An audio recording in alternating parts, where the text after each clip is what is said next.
Wakulima kutoka wadi ya Athi, kaunti ya Kitui wamehimizwa kukumbatia mbinu za kilimo zinazostahimili mabadiliko ya tabia nchi kama njia mojawapo ya kupambana na umaskini na kuimarisha usalama wa chakula katika eneo hilo.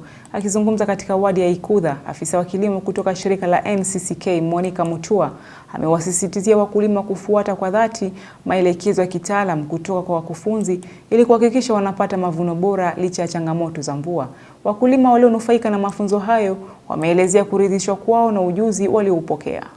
We have held a field day, and our target was on post-harvest antling, where we are sensitizing farmers to ensure that they harvest on the right time, and then they preserve using the right measures, like using the hermetic bags.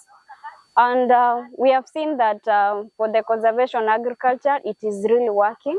We have visited several farmers and we have seen that there is a difference between what they harvested last year and this season, majorly because of the adoption of the conservation agriculture practices. Change is with us. It's upon us to come up with ways to mitigate and adapt to these changes so that we may continue getting high yields in this area. Kwa majina yangu naitwa Fidi Safari. Nachukua hii nafasi kushukuru kwanza shirika letu la NCCK kwa kuona ni vizuri kuja katika eneo letu kutuletea mafunzo ambayo ni mafunzo imeweza kutusaidia sana. Shirika la NCCK limekuwa ni mafundisho yenye umuhimu sana.